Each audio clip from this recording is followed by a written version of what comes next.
agir de meilleure façon. Deuxièmement, une horizontalité, là aussi, poussée à son maximum. Ce que certains auteurs français appellent l'adocratie, A-D-H-O, mais non pas ado, A-D-O. A-D-H-O comme adhésion. Hein? La démocratie par adhésion. Qu'est-ce que ça signifie plus spécifiquement? Outre être un beau néologisme qu'on ajoute pour avoir l'air brillant.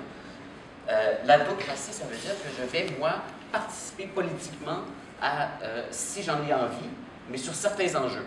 Autrement dit, je ne m'investirai pas dans un parti politique, par exemple, ou même dans un syndicat ou un groupe de pression, quel qu'il soit. Je vais investir du temps pour une cause X, qui est la sauvegarde, je ne sais pas moi, du grand ordre d'Amérique, ou bien la défense de la gratuité scolaire. Et je peux ainsi me bâtir, en quelque sorte, un ensemble d'activités comme citoyen, d'activités de participation politique, auxquelles j'adhère.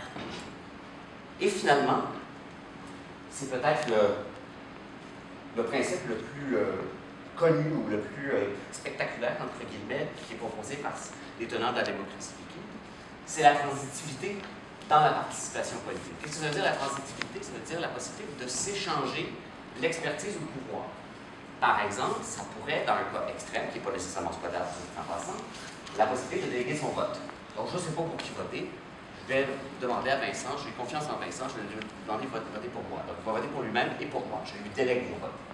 Mais de façon moins radicale, disons, ça peut être tout simplement à l'intérieur de certains groupes. Donc, les partis qui s'appuient sur ce principe de démocratie liquide, nommément, ce sont des partis pirates, ce sont leurs noms, très mauvais choix de nom, en Allemagne et en France, soit dit en passant, ils ont, aux dernières élections régionales allemandes, ils ont recueilli 9% du vote.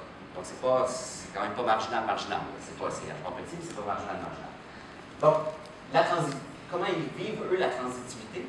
Mais c'est la possibilité, à l'intérieur de leur parti, de déléguer le vote d'un membre du parti sur une question particulière. Par exemple, le Parti pirate désire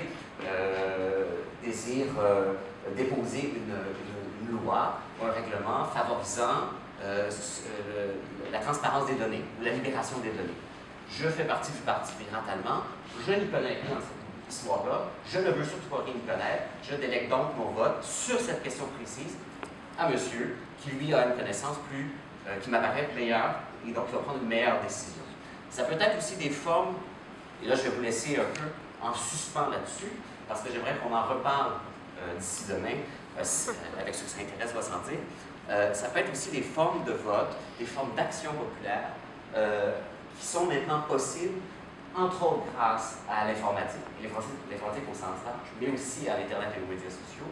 Par exemple, des votes préférentiels, ce qu'on appelle le système Condorcet, qui a été conçu par le philosophe du même nom au XVIIIe siècle, qui propose, lorsqu'on vote pour un ensemble de candidats, de les classer, les candidats, et par une somme, un algorithme assez simple, on fait ressortir ceux qui sont préférés par l'ensemble du vote. Et ce qui donne en général des résultats théoriquement beaucoup meilleurs et qui correspondent aux désirs et aux volontés des électeurs. Or, ce système de vote-là nécessite pas mal de travail pour le faire fonctionner. Et l'Internet permet de le faire. Et tout près d'ici, il y a une communauté qui l'utilise. Et je dis tout près d'ici, géographiquement. Qu'est-ce que cette communauté? C'est le cas de Montréal qui va vous apprendre quelque chose. Hein? Les Hurons-Wendat. Ils ont, depuis 2002, implanté le vote Condorcet. Donc, c'est un vote préférentiel pour le choix du grand chef. Et qui est facilité, encore une fois, grâce à l'information. Donc, et des exemples comme ça, il y en a 1000.